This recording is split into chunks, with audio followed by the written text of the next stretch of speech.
The first bullet hit the steel beam 3 inches from my head. Sparks exploded across my face. I dropped behind a rusted processing table as another burst tore through the darkness. That was when I knew we had been betrayed. Cole, report. Marcus Hale's voice crackled through my earpiece. North catwalk. 2 shooters. Gunfire erupted from the west loading bay before I finished. The abandoned slaughterhouse was supposed to hold Victor Salazar, 6 senior members of his organization, and nearly $40 million in narcotics. I had spent 3 years undercover to put them in this building. 3 years living as Cole Mason. 3 years eating with criminals, transporting their money, and pretending not to care when people disappeared. Tonight was supposed to end it. Instead, Victor's men knew exactly where we were coming from. Our sniper position, our entry route, even our fallback corridor. Only the DA command team had the complete operational plan. That meant the problem wasn't outside the agency. It was inside. A body crashed from the upper walkway. Daniel Ruiz. He hit the concrete and didn't move. Ruiz is down. No answer. Then I saw Noah Bell pinned behind a forklift. Blood covered his vest. 2 gunmen were closing on him. I fired at the first. He dropped. The second ducked behind a support column. Noah, move. Bell rolled from cover. A rifle cracked above us. He jerked backward. I ran. 3 steps. 4. Something slammed into my left shoulder. The impact spun me into a steel column. Then the pain came. Hot, deep. My left arm went numb. I nearly dropped my pistol. Noah was still breathing when I reached him. I dragged him behind the forklift. His eyes found mine. The route. He whispered. I know. They knew. I know. His hand tightened around my sleeve. Then went still. 2 agents dead. My shoulder bleeding. And Victor's men were moving closer. Grief could wait. Survival couldn't. The south corridor was burning. The east exit was covered. The west loading bay had at least 5 shooters. That left one route. 6 months earlier, I had seen an old maintenance map showing a drainage tunnel beneath the refrigeration section. Victor's men didn't know I remembered it. I fired toward the catwalk and ran.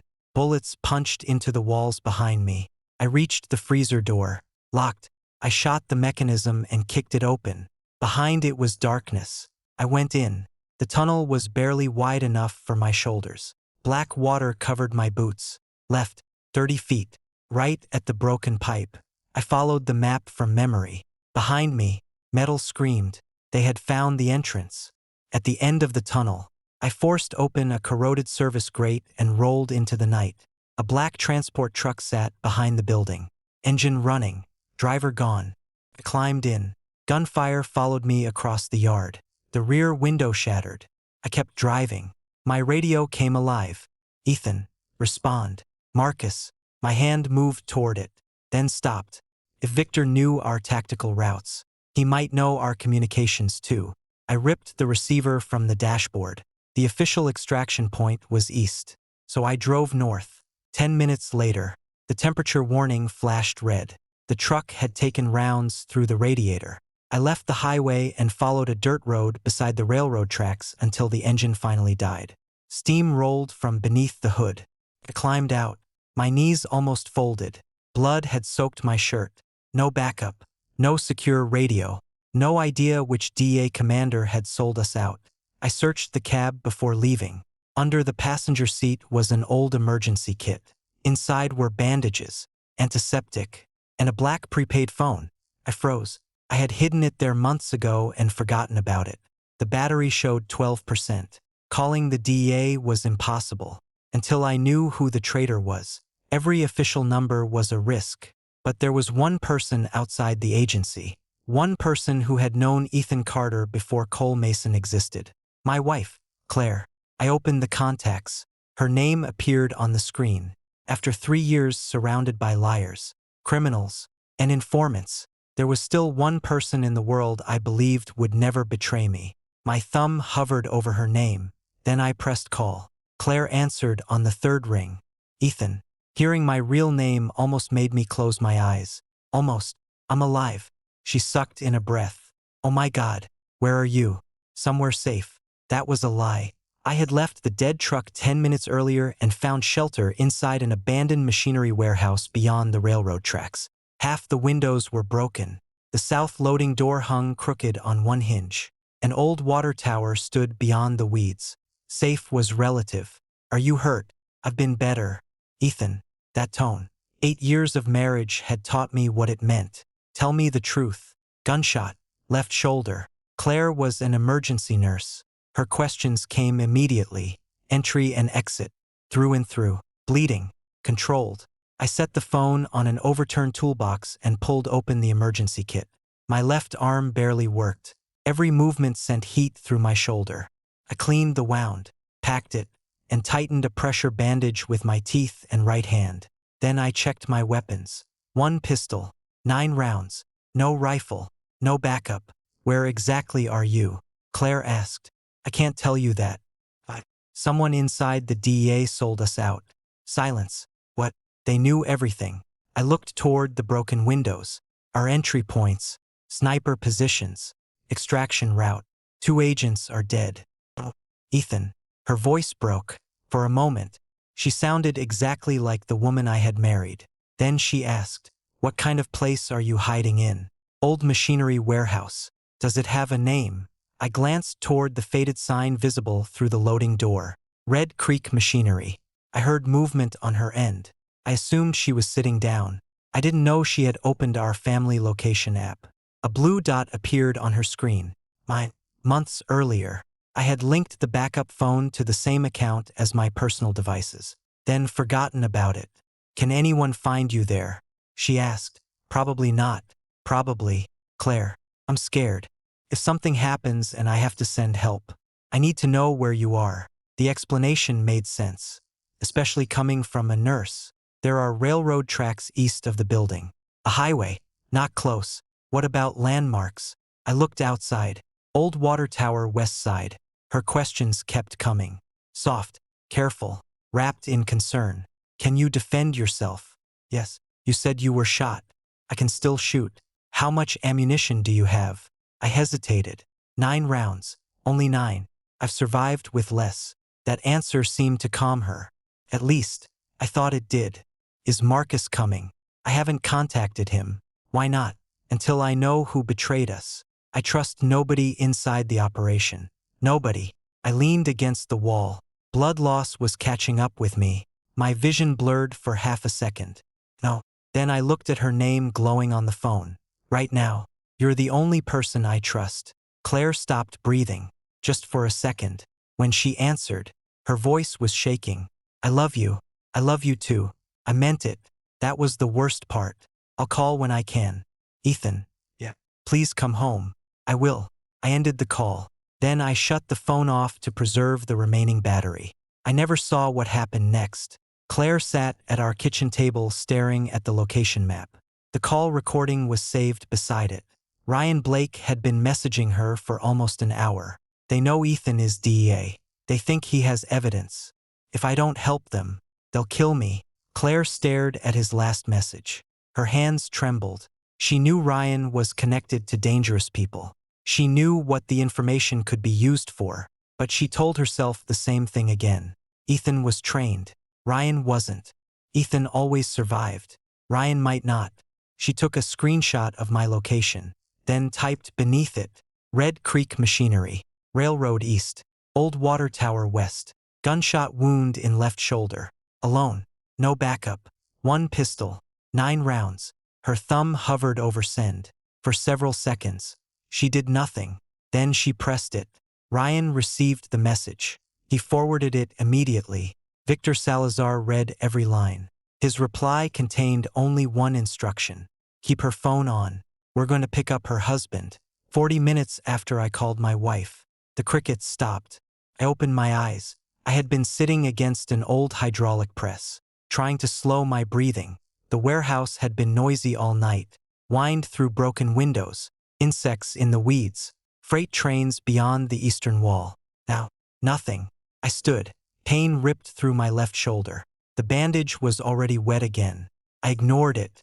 Then I smelled diesel. Fresh exhaust. Not from the railroad. Vehicles. I moved toward a cracked window without crossing in front of it. Headlights disappeared behind the old water tower. Then another pair. Then another. 3 SUVs. Maybe 4. No sirens. No headlights approaching the warehouse. They were spreading out. I checked my pistol. 9 rounds. 1 usable arm. No backup. And someone had found me in 40 minutes. I almost laughed. This wasn't a search. They knew exactly where I was. I moved. The warehouse was full of dead machinery, rusted shelving, oil drums, chains, and equipment nobody had touched in years. To anyone else, junk. To me, options. I shot out the nearest overhead light. 8 rounds. Then another. 7.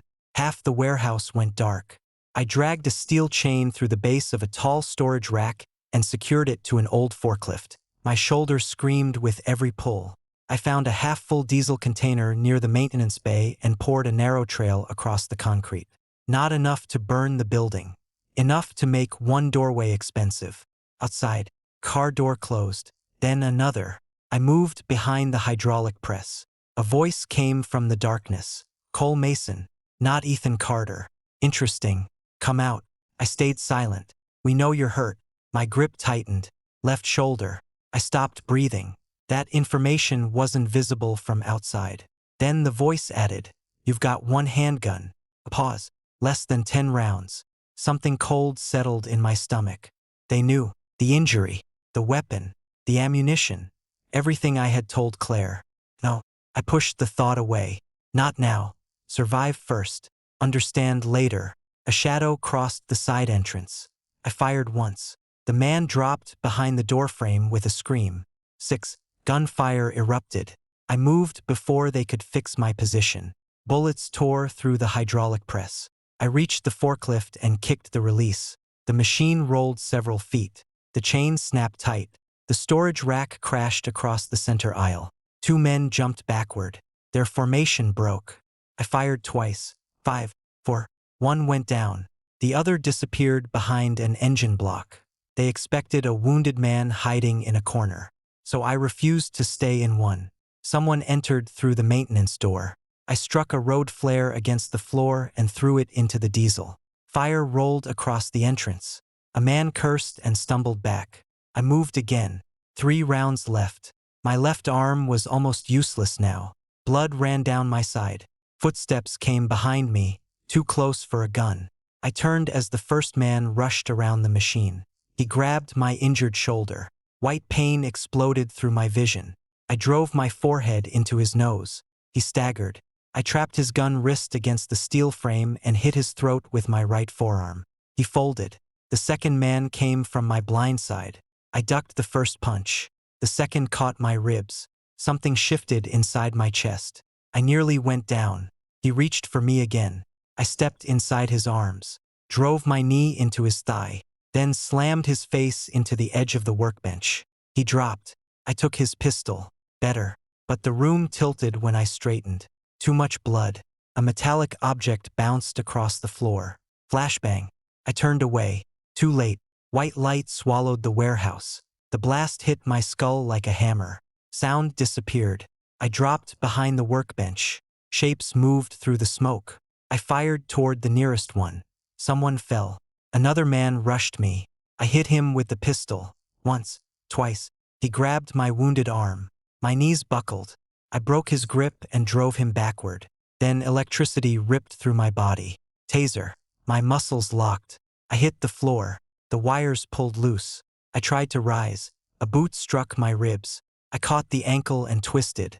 The man crashed down beside me. I reached for his weapon. Another taser fired. This time my right hand stopped working. I still tried to crawl. A boot pressed against my back. Then another. Someone kicked the pistol away. Stay down. I spat blood onto the concrete.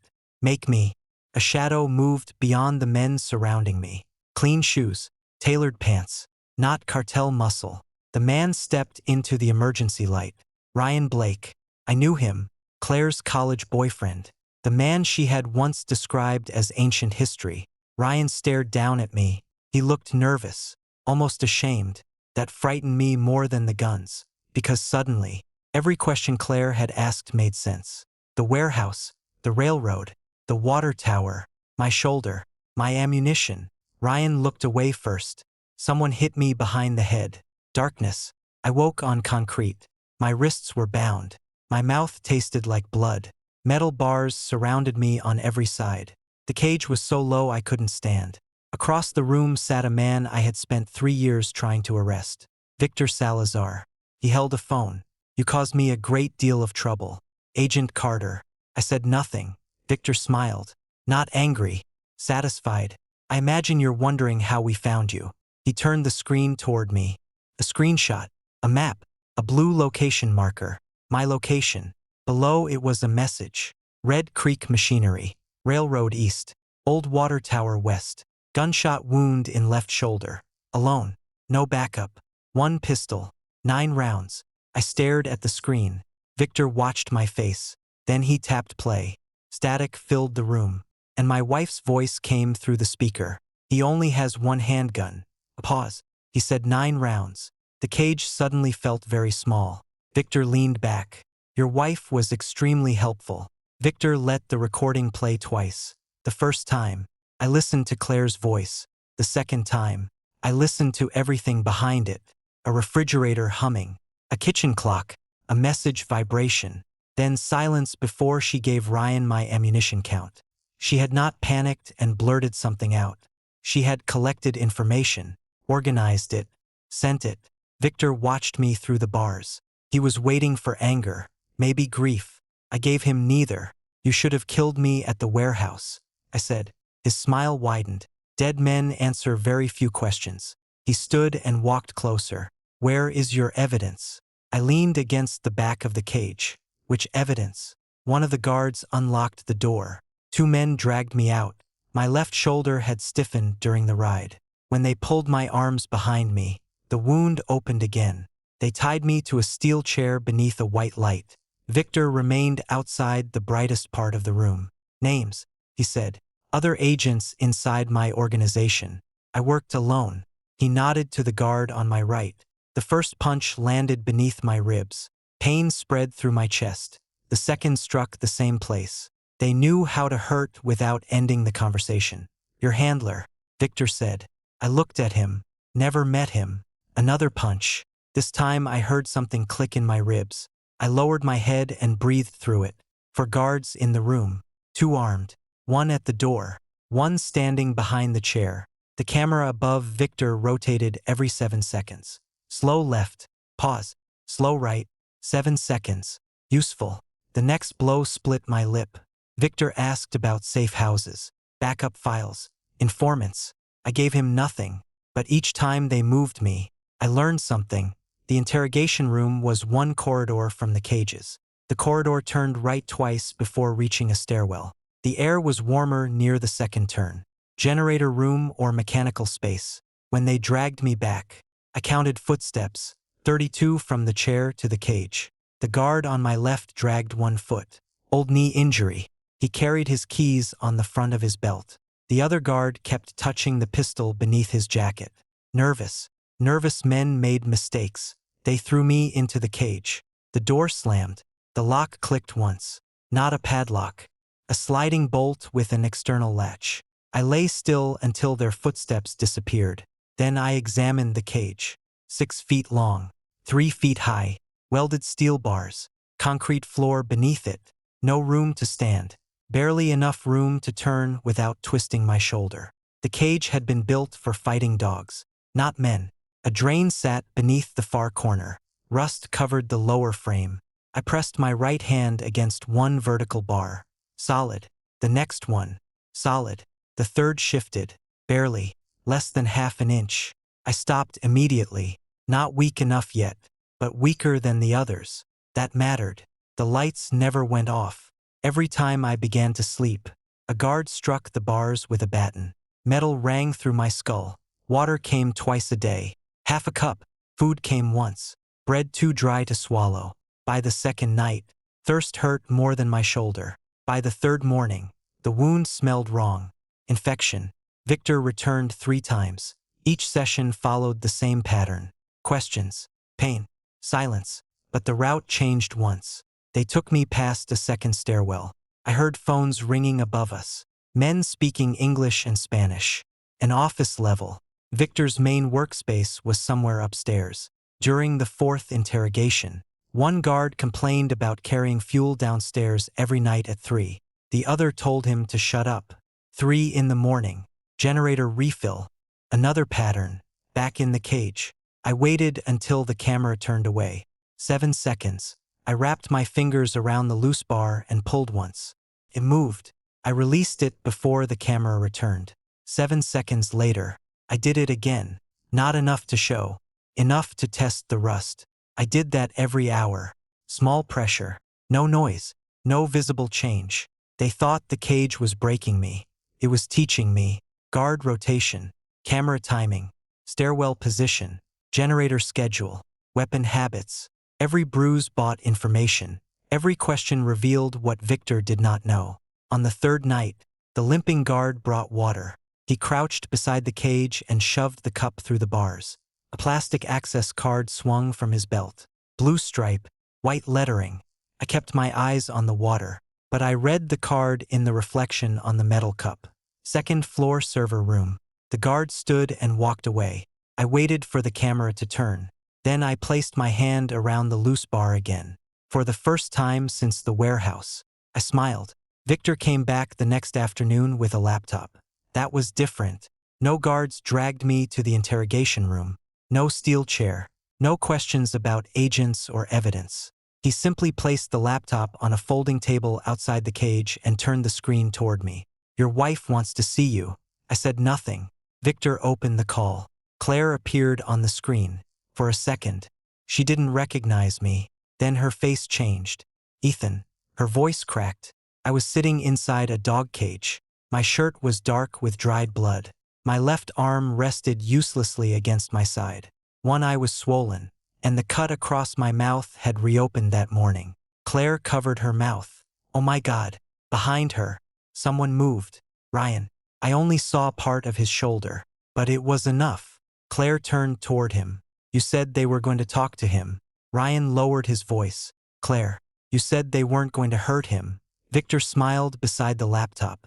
That was why he had arranged the call. Not mercy. Not negotiation. He wanted to watch my wife understand what she had done. And he wanted to watch me break because of it. Claire looked back at the screen. Tears were already running down her face. "Ethan, I'm sorry." I watched her for several seconds. Then I asked one question. "Did you send him my location?" She froze. Ryan stepped closer.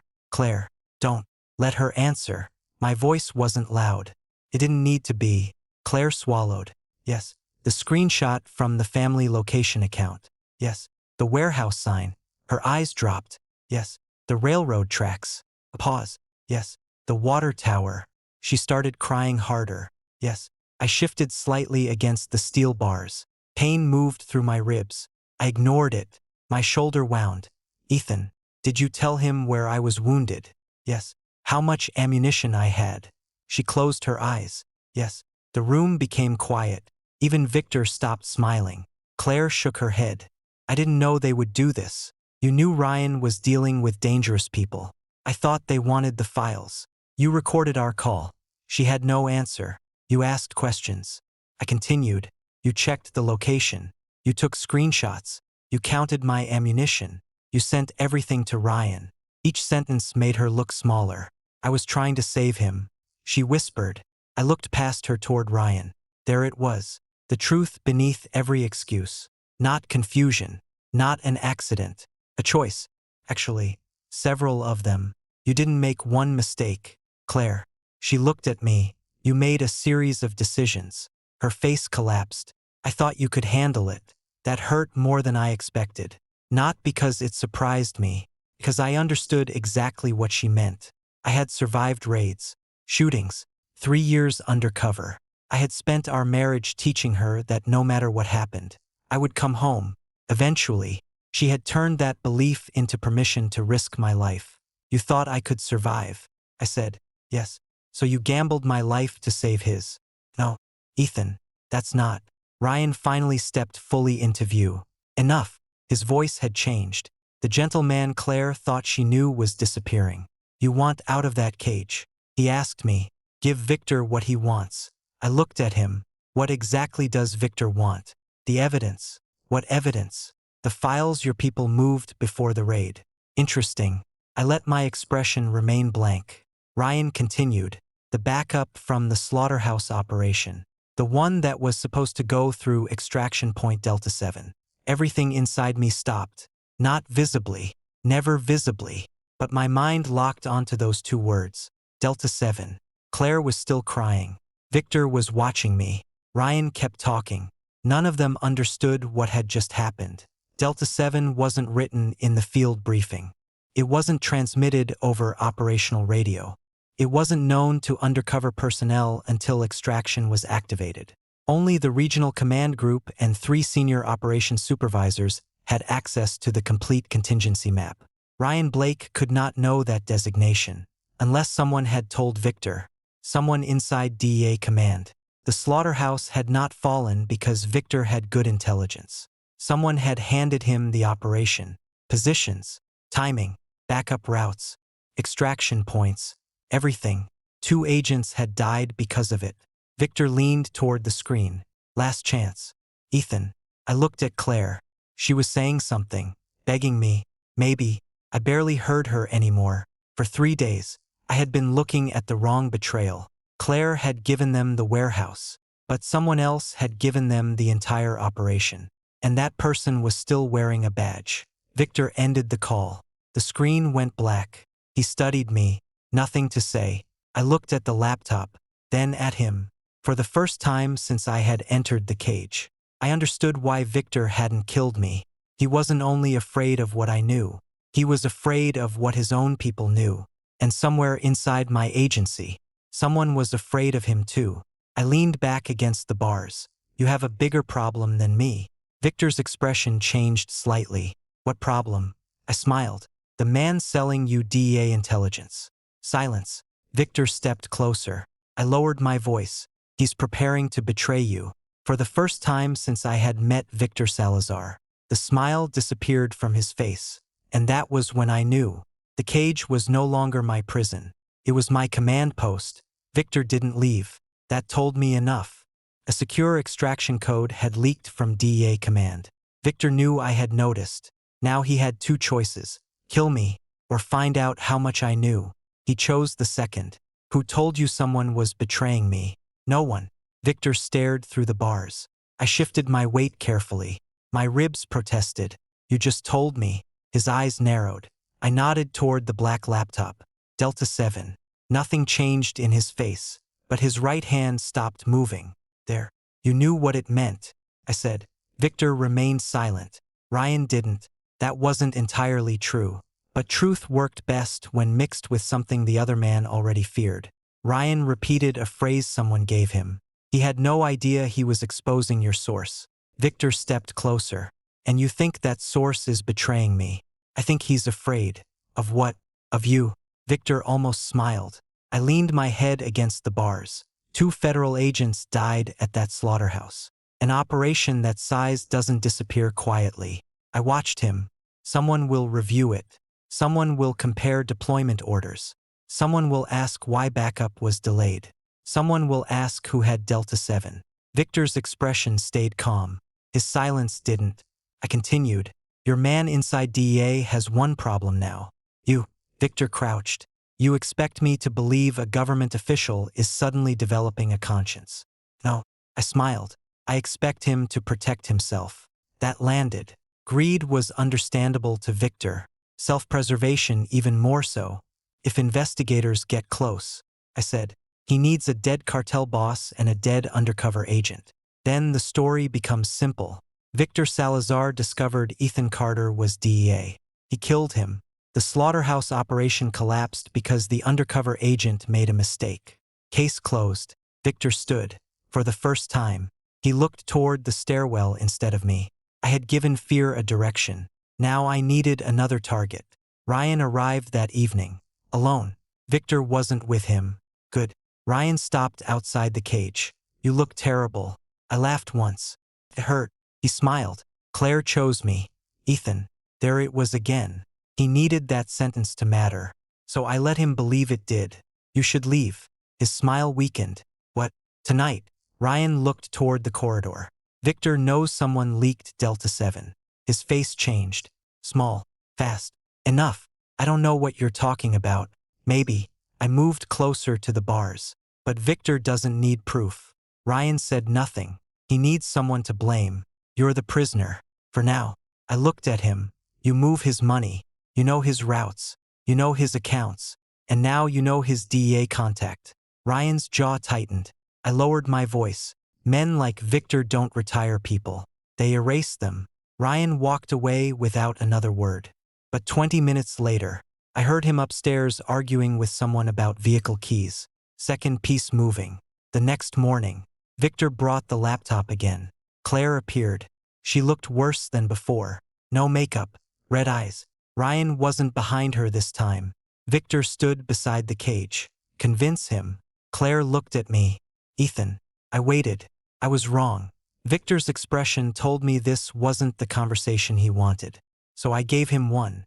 Remember our trip to Colorado? Claire blinked. Yes. The cabin. A pause. Then something changed in her eyes. 8 years earlier, before undercover work had swallowed most of our marriage, Claire and I had created a stupid little emergency rule after getting stranded during a winter storm. If one of us ever mentioned that cabin during a serious conversation, the next details were instructions, not memories. Marcus hated that place. I said. Claire understood immediately. Contact Marcus. She didn't react. Good. The highway south was closed. Do not use the normal route. Do not contact regional headquarters. Claire swallowed. I remember. Keep the pictures from that trip. Preserve everything. Messages, calls, records, evidence. All of them. She asked. Everything. Victor watched us. To him, it sounded like a dying marriage remembering better days. To Claire, it was a checklist. She nodded. I still have them. The call ended. I didn't know whether she would actually do it. Trust was gone. That was the strange thing about betrayal. Once broken, even hope had to become tactical. But Claire had finally seen the cage. She had finally understood what Ryan had helped create. Guilt wasn't loyalty, but guilt could still motivate action. That night, the limping guard brought water. The server room card hung from his belt again. I drank slowly, waited. Camera left. 7 seconds. My right hand closed around the weakened bar. Pull.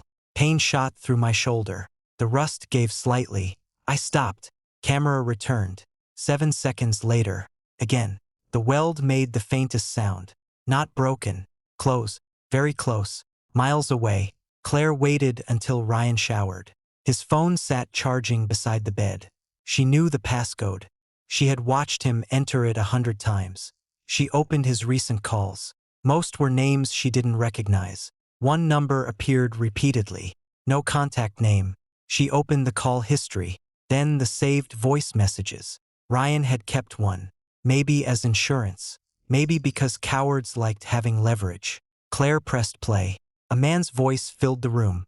Victor needs Carter eliminated before anyone reviews the failed extraction. Claire stopped breathing. She knew that voice.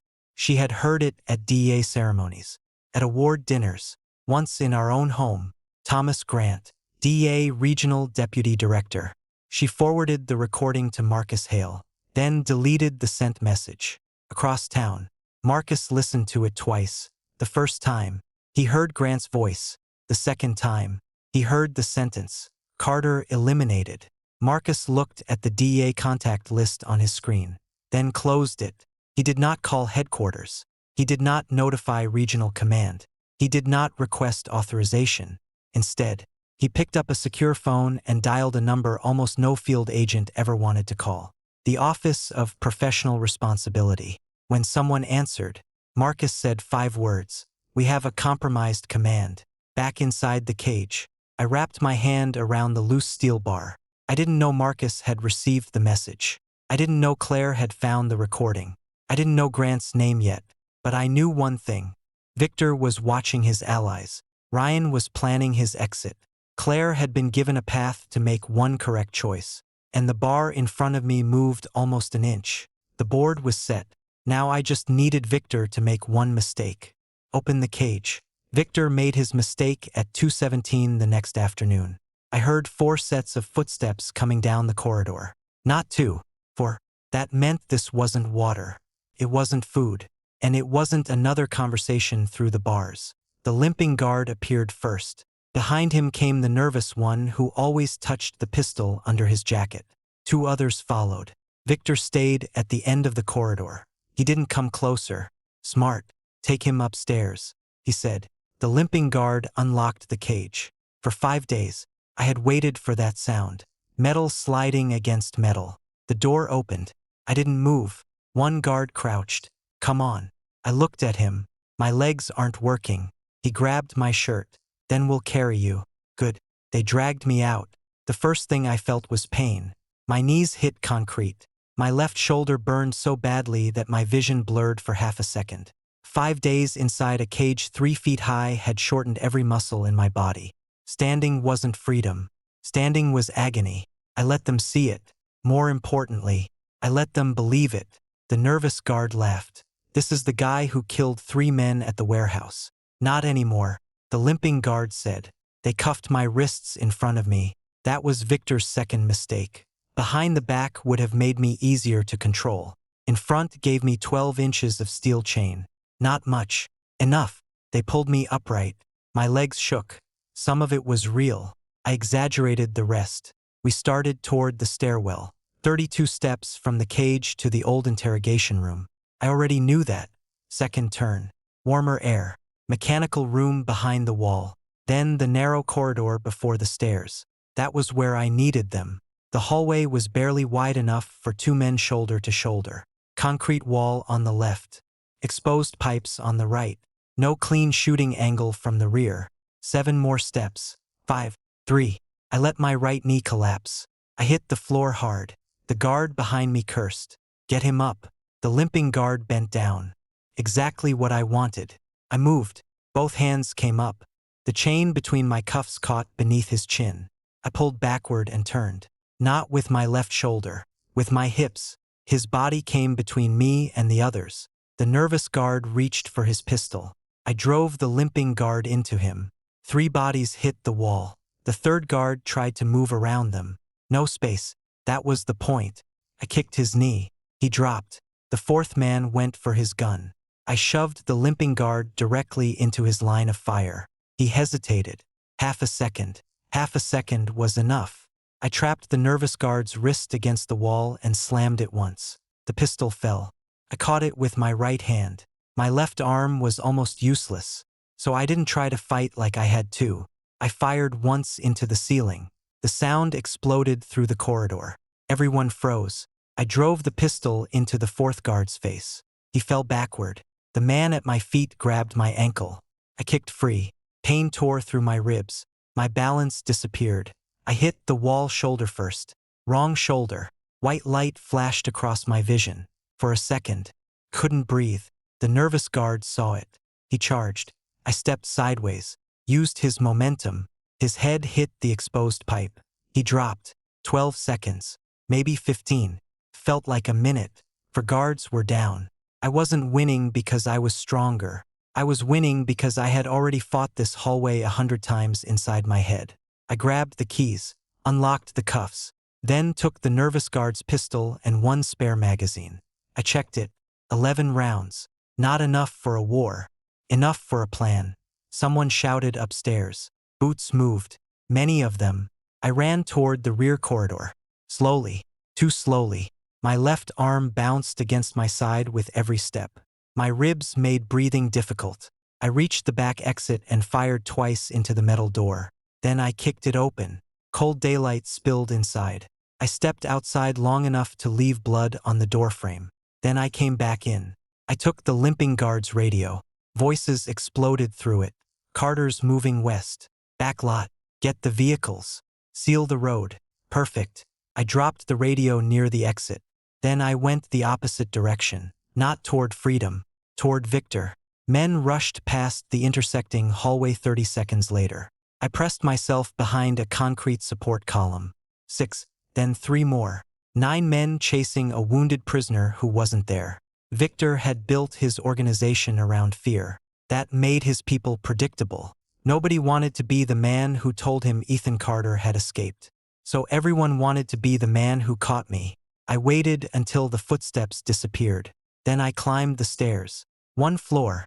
My legs trembled. 2nd floor. My shoulder throbbed with every heartbeat. The hallway looked exactly the way I had imagined from the sounds.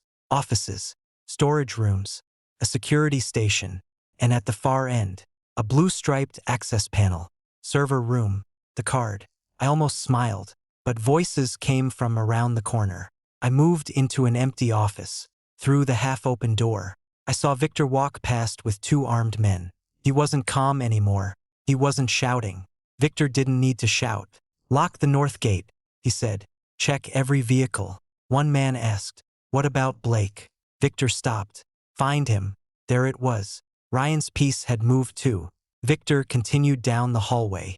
I waited, then stepped out. I could have gone for the server room. I didn't. Not yet. Victor's office was farther down the corridor. And Ryan knew something I didn't. Where Victor kept the money. I followed the hallway. Slow. Quiet. A door stood partly open ahead. Voices came from inside. I recognized one immediately. "Ryan, I need the keys." Another man answered. "Victor said nobody leaves." "I'm not asking Victor." I moved closer. Ryan stepped into the hallway. He looked both directions, then walked toward Victor's office. He was carrying a black duffel bag. So that was the plan. Not Claire. Not loyalty. Not love. Money. When men like Ryan finally had to choose what mattered most, they became remarkably honest. I followed at a distance. He entered Victor's office. I stayed outside.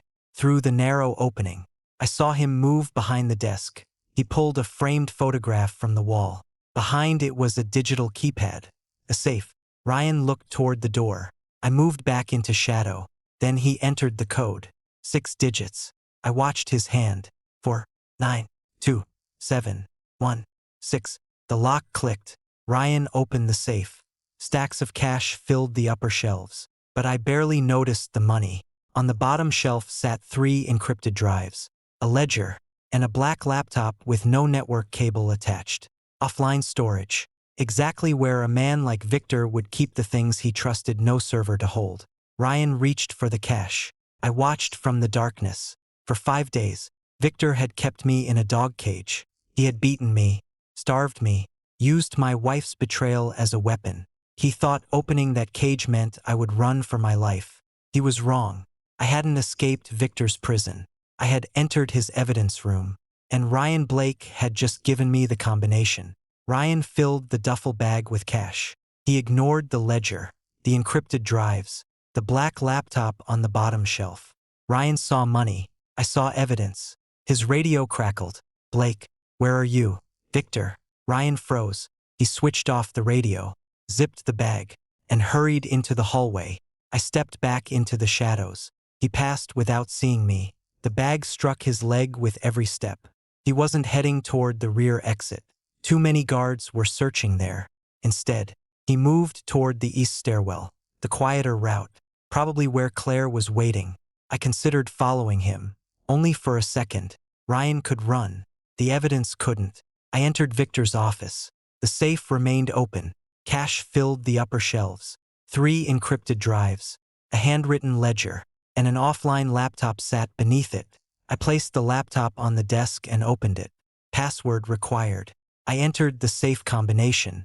4, 9, 2, 7, 1, 6. Rejected. Footsteps sounded below. I searched the desk. A locked drawer opened with one of the guard's keys. Inside was a small authentication token. 6 numbers glowed on its screen. The laptop unlocked. 5 folders appeared. Shipping, accounts, contacts, operations, archive. I opened contacts first. Police officers, customs inspectors, port supervisors, a federal prosecutor. Each name appeared beside dates and payment amounts. Then I found the DEA section. Only one name was listed, Thomas Grant, DEA Regional Deputy Director. I stared at it. Grant had presented medals, delivered speeches about duty. eaten dinner in my home. The first payment had been $20,000. The latest was $200,000. Victor wasn't bribing an official anymore. He was paying a partner. I opened operations. The slaughterhouse file appeared at the top.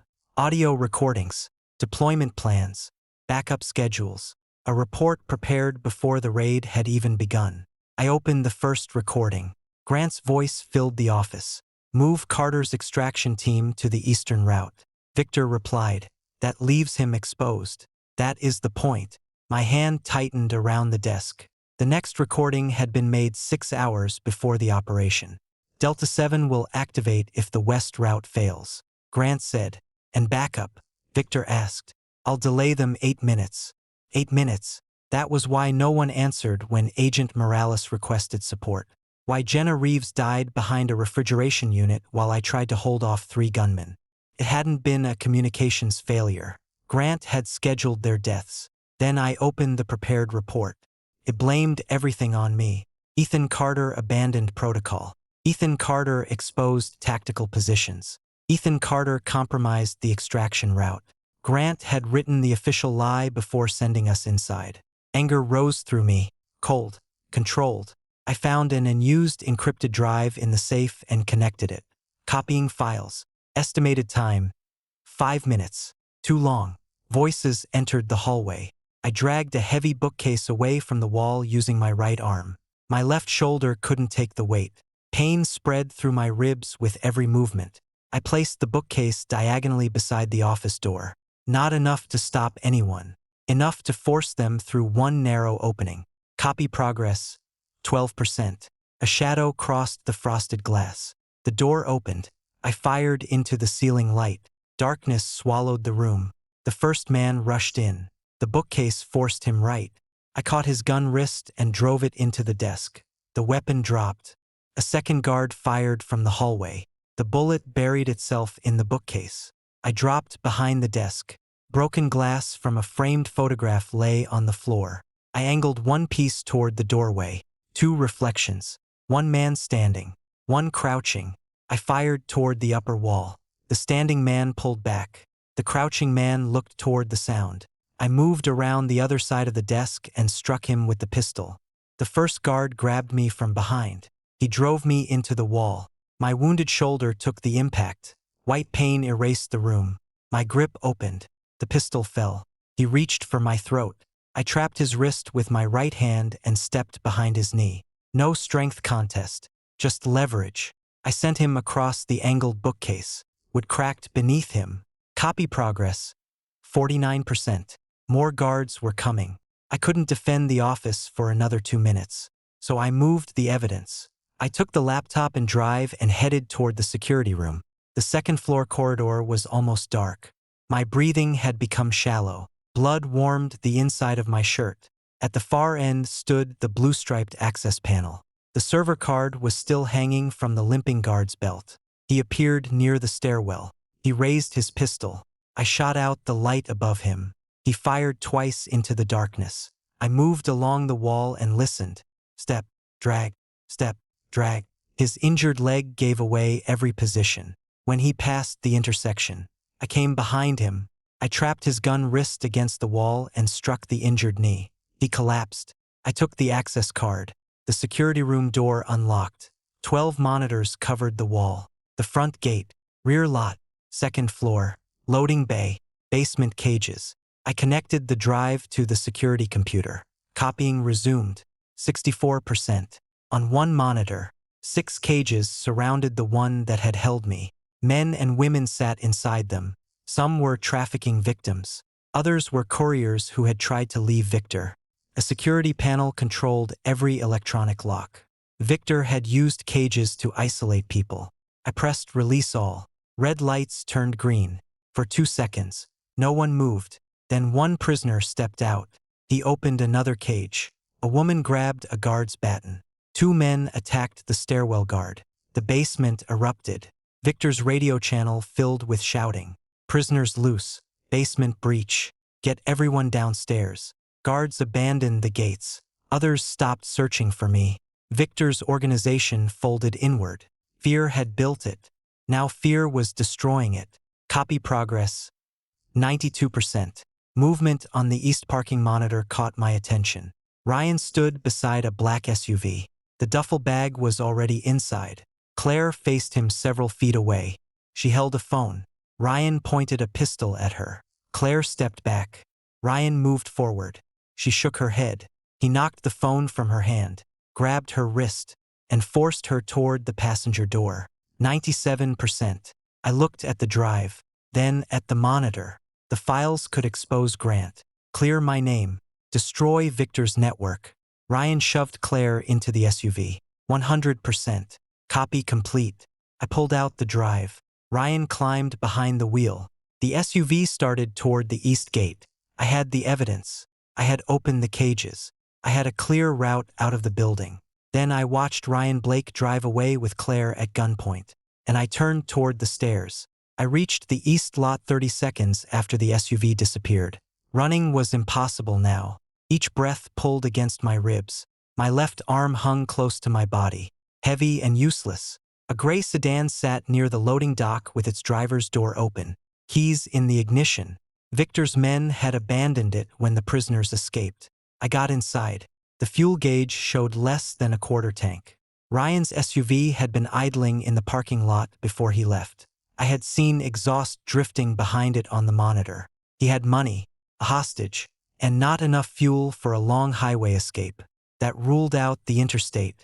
The main road was worse. Victor's men controlled the northern entrance, and Ryan knew they would be searching every obvious route. He would take the industrial service road east. It led past the drainage channel and into the abandoned freight district. 3 exits, only one bridge. I drove hard enough to hurt. The sedan bounced over broken asphalt. Every turn pushed my shoulder against the door. I kept going. 2 miles from the compound, I saw fresh tire marks cutting toward the freight tracks. Ryan had chosen exactly what fear told him to choose. The route with fewer witnesses, fewer cameras, fewer ways out. I stopped beside the drainage channel. The sedan couldn't cross the collapsed service bridge, but I didn't need it anymore. I climbed down into the concrete channel. Cold water reached my ankles. The encrypted drive pressed against my chest beneath my shirt. I moved beneath the road while Ryan had to follow its curves. That was the advantage. He had a vehicle. I had the map in my head. The channel ended behind an abandoned freight station. Rusting railcars sat on 3 parallel tracks. A loading crane leaned above the yard. Wind pushed loose metal against the buildings. The sound covered my movement. I reached the station before the SUV. Barely. I crouched behind a concrete barrier and checked the pistol. For rounds. Ryan arrived less than a minute later. The SUV stopped beside an old loading platform. He dragged Claire from the passenger seat. One arm around her throat, pistol pressed against her side. The duffel bag remained in the vehicle. Even now, he kept the money close. Move, he told her. Claire stumbled. Ryan pulled her toward the station office. He wanted shelter, a second vehicle, maybe a phone. He still thought escape was possible. I stepped from behind the barrier. Ryan, he spun. Claire froze. Ryan pulled her tighter against him. For a moment, surprise replaced fear. Then he smiled. You came back for her. I kept the pistol lowered. Let her go. Ryan laughed. You had the whole compound behind you. You had Victor's files. You could have disappeared. His gun moved higher against Claire's ribs. But you followed me. Claire looked at me. Her face carried the same dangerous hope I had seen during the video call. I ended it before it could grow. She is a hostage. Ryan's smile weakened. She's your wife. She is a civilian under armed threat. Claire flinched. The words hurt her. They were still true. Ryan pulled her backward toward the platform. You always did that. Turn everything into the job. He looked at Claire. I was there when he wasn't. I answered when you called. I chose you. Then he looked at me. And she chose me. He expected anger, jealousy, some final proof that he had taken something from me. I felt neither. You used her to identify a federal agent. Ryan's jaw tightened. You handed my location to Victor. You helped abduct me. You stole cartel money. And now you're using Claire as a shield. I raised the pistol slightly. This isn't a love story, Ryan. It's evidence. His expression changed. That was the moment I needed. Not because he was distracted by Claire, because he was distracted by me. Ryan had spent years comparing himself to a man who had never entered the competition. He needed me to care that Claire had chosen him. He needed his betrayal to feel like victory. I looked past his shoulder. An old switching lever stood beside the track. A freight chain hung from it. The wind moved the hook against the metal post. Regularly. Left, right, left. I took one step toward them. Ryan raised the pistol. Stop. I stopped. Claire's eyes dropped toward his gun hand. Good. She understood something was coming. You think you still get to save her? Ryan asked. I already told you. My eyes stayed on his. This isn't about us. The chain swung right, then left. I fired. Not at Ryan. At the rusted switching lever behind him. The bullet struck metal. The lever snapped forward. The hanging chain dropped across Ryan's gun arm. He flinched and turned. Claire drove her heel into his shin and pulled away. Ryan fired once. The shot hit the platform. I closed the distance. He swung the pistol toward me. I trapped his wrist with both hands. My left shoulder failed immediately. Pain tore through me. Ryan felt it. He drove forward. I went with the pressure instead of fighting it. Turned my hips. Used the edge of the platform. His wrist struck concrete. The pistol fell onto the tracks. Ryan hit me beneath the ribs. My legs nearly folded. He grabbed my wounded shoulder. For 1 second, the world disappeared. Then I drove my forehead into his face. He released me. I stepped behind him and forced his arm across the loading rail. Ryan resisted. Strong enough, desperate enough. But desperation wasted movement. I didn't. I shifted my weight and locked his elbow. He dropped to his knees. Claire kicked the pistol farther beneath the platform. Ryan tried to rise. I drove him face down and used his own belt to secure his wrists. The fight lasted less than 20 seconds. It cost me almost everything I had left. Ryan turned his head. Blood ran from his nose. You think she won't come back to me? I searched his pockets. Keys, wallet, phone. You still don't understand. I took the phone. Who Claire chooses has nothing to do with me anymore. Claire stood several feet away. Her hands were shaking. You came back, she said. I looked at her. I came back because he had a gun on you. Her eyes filled. That doesn't mean. No, I didn't let her finish. It doesn't. I checked Ryan's phone. No signal inside the station. One bar appeared near the open tracks. Enough. I opened a secure message application Ryan had used to contact Victor. Then I entered the emergency number Marcus and I had memorized years earlier. The message was short. Hound out of cage. List confirmed. I attached the location. Then pressed send. The screen showed one word. Delivered. Somewhere beyond the freight yard. Sirens began to rise. Not local police. Too many vehicles. Too coordinated. Marcus had received the signal. The hunt was over. Now came the arrests. The first tactical vehicle entered the freight yard 3 minutes after my message was delivered. No sirens. No flashing lights. Just black armored trucks moving between the abandoned rail cars. Disciplined. Quiet. Not local police. Marcus had understood the warning. Ryan lay face down beside the platform. His wrists secured behind him. Claire stood near the loading office. She watched the approaching agents. Then looked at me. I kept one hand pressed against my ribs. The other held the encrypted drive. Marcus stepped out of the lead vehicle. He saw Ryan first, then Claire, then me. His expression didn't change, but his pace did. He crossed the distance quickly. You look terrible. You always say that. He took the drive. Grant. Everything is there. Payments. For years. The slaughterhouse. Recorded. Marcus looked toward the compound in the distance. We have an inspector general team at regional headquarters. Victor. Still inside. I shook my head. Not for long. Marcus studied me. What do you know? His primary escape vehicle was parked beneath the west loading canopy. A black armored Suburban. Full tank. Marcus waited. He kept every other vehicle below half. Because Victor never trusted anyone else to control his exit. I pointed north. The main roads are exposed. The east route leads toward the freight yard, where Ryan came. He won't follow someone he thinks betrayed him. Marcus understood. South. Old Quarry Road. I said. Then the private airstrip. Marcus turned to the tactical commander. Redirect Team 2. The commander hesitated. Our map shows the southern access road is blocked.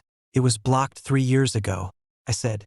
Victor reopened it for fuel deliveries. The commander looked at Marcus. Marcus nodded. Move. The team left immediately. No debate.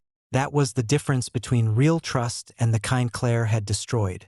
Marcus didn't need me to explain every detail. He knew I wouldn't guess when lives were moving toward an ambush. Back at Victor's compound, smoke had begun rising from the second floor. Victor had reached his office, found the open safe, the missing money, the laptop gone, the prisoners loose. Everything he controlled was disappearing. So he did what men like him always did when control failed. He tried to destroy the evidence. 2 guards carried fuel through the hallway. Victor ordered them to burn the office, the server room, and the basement records. Then he entered the armored Suburban. Exactly as I expected. The vehicle left through the south gate 6 minutes later. It moved fast along the quarry road. Too fast to notice the first tactical team hidden behind an abandoned excavator. The road narrowed between a rock wall and a drainage trench. No room to turn. An armored truck blocked the route ahead. A second vehicle closed from behind. Victor's driver braked.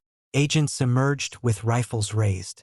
Federal agents. Show your hands. One guard reached beneath his jacket. Victor stopped him. Even then, he remained calm. He looked through the windshield at the roadblock, then at the vehicles behind him. For years, Victor had survived by predicting what frightened people would do. He had never understood what a trained man would do after fear stopped mattering. Victor opened the door and stepped out. His hands rose slowly. The agents forced him to the ground. No final gunfight, no dramatic last stand. Just steel cuffs closing around the wrists of a man who had believed himself untouchable. At the compound, tactical teams entered through 3 sides. The released prisoners were moved to safety. Weapons were secured. Fires were contained before they reached the server room. More than 20 captives walked out alive. At the same time, Thomas Grant stood inside the DEA Regional Command Center. He was pretending to organize my rescue. Maps covered the main screen. Agents waited for orders he had no intention of giving. We believe Carter may still be alive, Grant announced. The elevator doors opened behind him. 4 investigators from the Office of Professional Responsibility entered with 2 federal marshals. Grant turned. His face stayed composed. What is this? One investigator placed a phone on the conference table. Grant's recorded voice filled the room. Victor needs Carter eliminated before anyone reviews the failed extraction. Nobody moved. The investigator played the next recording. I'll delay backup 8 minutes. Grant looked around the command center, at agents who had trusted him, at the photographs of Morales and Reeves already displayed on the memorial screen. This has been manipulated, he said. The marshals approached. Grant stepped backward. You don't understand the operational context. Marcus had sent them the payment records, the offshore accounts, the prepared report blaming me, the order that had sent 2 agents to their deaths. There was no context left to hide behind. The marshals turned Grant toward the wall and cuffed him. The man who had planned to bury the truth beneath my body was arrested beneath the DEA seal. By sunset, Victor was in federal custody. Grant was suspended and charged. The compound was secured. The captives were receiving medical care. 3 years undercover had ended in less than an hour. Paramedics placed me on a stretcher. Claire stood several feet away as they examined my shoulder. Ryan was pushed past us in handcuffs. He saw her, then me, even after everything. He smiled. Claire chose me, he said. The agents kept moving him. You spent 3 years hiding who you were. I gave her what you couldn't. I looked at him. He was still trying to turn kidnapping, betrayal, and murder into a contest between 2 men. You still don't understand. Ryan slowed. The agent behind him pushed him forward. Claire chose you. I held his gaze. And now she has to live with that choice. His smile disappeared. But who she chooses has nothing to do with me anymore. For the first time, Ryan had nothing to say. The paramedics lifted the stretcher. Claire watched me as I was carried toward the ambulance. Victor had lost his empire. Grant had lost his badge. Ryan had lost the victory he thought he had stolen. And I had finally stopped measuring my life by the woman who betrayed it. I spent 9 days in the hospital. The bullet wound in my shoulder needed surgery. 2 ribs were fractured. There were burns on my wrists, dehydration, and enough bruising that the first doctor who examined me stopped halfway through and asked if I wanted photographs taken for evidence.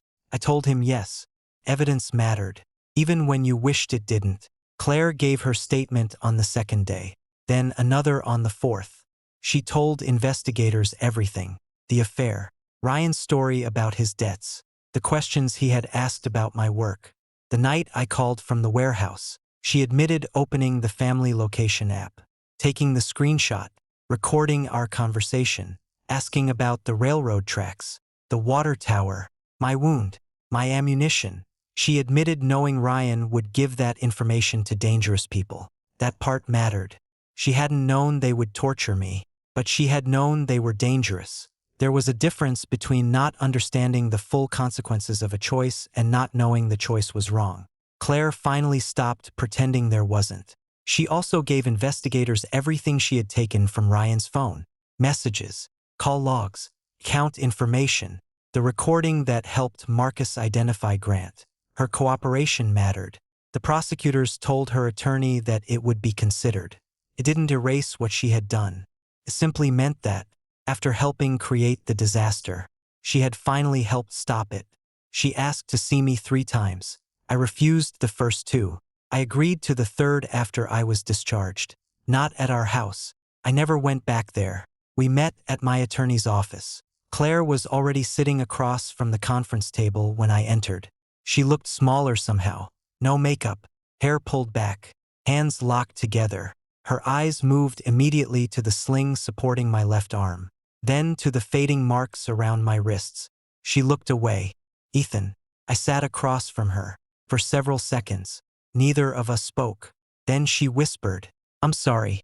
I said nothing. I know that isn't enough. No. Her eyes filled. I kept telling myself Ryan was going to die. She swallowed. And I told myself you could survive anything. There it was. The excuse that had nearly killed me. You used my strength against me. Claire closed her eyes. Yes. You decided Ryan needed protecting more than I did because I was trained. Yes. You knew dangerous people wanted my location. Yes. And you gave it to them. Her voice broke. Yes. No excuses this time. That almost made it worse. Claire wiped her face. I'll accept whatever happens to me. I watched her quietly. My license, charges, probation, prison if that's what they decide. I don't care anymore. You should care about you more. No, Claire. She froze. You don't get to turn punishment into another way of proving you love me. Her mouth opened. Nothing came out. I continued. You helped Marcus. She nodded. You copied Ryan's phone. Another nod. You helped expose Grant. You cooperated with investigators. You helped save people. Hope appeared in her expression. Small, fragile, dangerous. I killed it before she could build anything on top of it. You later saved people. That proves you still have a conscience. Her breathing stopped. But the first person you betrayed was the man who put his life in your hands. I reached into the folder beside me, pulled out the papers, placed them on the table. Claire stared at the first page. Petition for dissolution of marriage. Her face collapsed. No, Claire. No. She pushed the papers back toward me. I know what I did. So do I. I can fix this. You can't. I'll spend the rest of my life trying.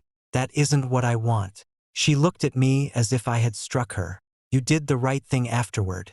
I said, you should have. That wasn't a favor to me. It wasn't payment. And it doesn't buy back our marriage. She started crying. Quietly this time. No argument. No justification. Just grief. I loved you, I said. Her eyes lifted. That hurt her more than anger would have. I trusted you more than anyone alive. I know. No. You know now. Silence filled the room. 8 years of marriage sat between us. Birthday dinners. Cheap apartments. Night shifts. Bad coffee. Christmas mornings. The life we had before secrets and loneliness and Ryan Blake. It had all been real. That was what made ending it difficult. But difficult wasn't the same as wrong. Claire looked down at the divorce papers, then at my shoulder. Finally, she asked the question I knew she had been carrying since the freight yard. When Ryan had me at that station, she struggled to continue. You already had the evidence. Yes, you could have left. Yes, but you came back for me. I didn't answer. Claire's voice dropped almost to a whisper. When you turned around and came back for me. She looked directly into my eyes. Had you really already stopped loving me? Claire waited for my answer. The divorce papers lay between us. For 8 years, she had been able to read my silence. That day, she couldn't. Had you really already stopped loving me? She asked again. I looked at the woman across the table. I remembered the nurse who had stayed awake beside me after my first surgery. The woman who had shared a one-bedroom apartment with me when neither of us had enough money. The wife who once believed coming home safely mattered more than anything else. I had loved her. That was not the same as loving who she had chosen to become. I loved my wife, I said. Claire's face changed. But the woman I trusted ended our marriage during that phone call. She shook her head. I didn't want you to die. You knew dangerous people wanted me. I thought you would survive. You keep saying that as if survival erases the choice. Her eyes dropped. I continued. I went back at the freight station because Ryan had a gun on a hostage. You were that hostage. I would have gone back for anyone. The truth hurt her. It also freed me from having to soften it. So there is nothing left. She whispered. There are memories. There was a marriage. There was love. I placed my hand on the divorce papers. But there is no future for us. Claire cried without making a sound. Then she pulled the papers back toward herself. This time, she did not push them away. The divorce was finalized 3 months later. Claire pleaded guilty to charges connected to obstructing a federal investigation and disclosing information that assisted my abduction. Her cooperation mattered. The recording she sent Marcus helped expose Grant. Her testimony helped prove Ryan had manipulated her while using her access to reach me. The court considered all of it. So did the nursing board. Her license was suspended indefinitely. She avoided the maximum sentence. But she did not avoid consequences. She lost her career, most of her friends, our home, and the marriage she had believed could survive any mistake because I had survived everything else. Victor Salazar received life in federal prison. The evidence from his offline computer connected him to trafficking, murder, kidnapping, money laundering, and years of bribery. His organization collapsed within months. The people he had controlled with fear began testifying once they realized he could no longer reach them. Thomas Grant was convicted of corruption, conspiracy, obstruction, and responsibility for the deaths caused by the slaughterhouse betrayal. The medals disappeared from his office. His photograph was removed from the regional headquarters. Agent Morales and Agent Reeves were publicly cleared of every false allegation Grant had prepared. Their families received the truth. It wasn't enough. Truth never brought the dead home, but it gave their names back. Ryan Blake was convicted of money laundering, aiding my kidnapping, exposing a federal agent, unlawful confinement, and taking Claire hostage. During sentencing, his attorney tried to present him as a frightened businessman trapped by Victor. The payment records showed otherwise. Ryan had been frightened. He had also been paid. Fear explained some of his choices. It excused none of them. Marcus took over the Regional Operations Division while the agency rebuilt after Grant. He never called it a promotion. He called it cleanup. 1 year later, I stopped working undercover.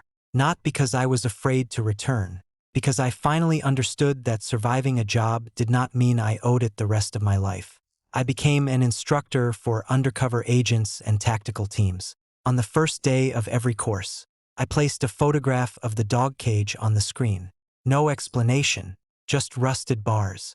Concrete floor, 3 feet of height. One trainee eventually raised his hand. How did you get out? The room became quiet. They expected a story about strength. A hidden weapon. Perfect fight. I pointed to the loose bar visible near the bottom of the photograph. First, use your brain to find the exit. Then I pointed toward the open cage door. Then use your fists to get through it. After class, Marcus waited outside my office. He held an evidence bag. Inside was the private phone I had used at the warehouse. "The case is closed," he said. I took it. The battery was nearly dead, but the phone still turned on. One call remained at the top of the history. Claire. The last time I had called my wife. I opened the record. Date, time, duration. 14 minutes and 32 seconds. Long enough to tell her I was alive. Long enough for her to locate me. Long enough to destroy 8 years of trust. My thumb rested above the screen. For months, that call had felt like the moment my life ended. It wasn't. It was the moment I learned what could no longer come with me. I pressed delete. The record disappeared. That night, I had called my wife to tell her I was still alive. She used that call to tell everyone who wanted me dead exactly where to find me. They locked me in a dog cage and thought I would learn obedience. But some men enter a cage and remember only 2 things: where the lock is and who they need to find after it opens.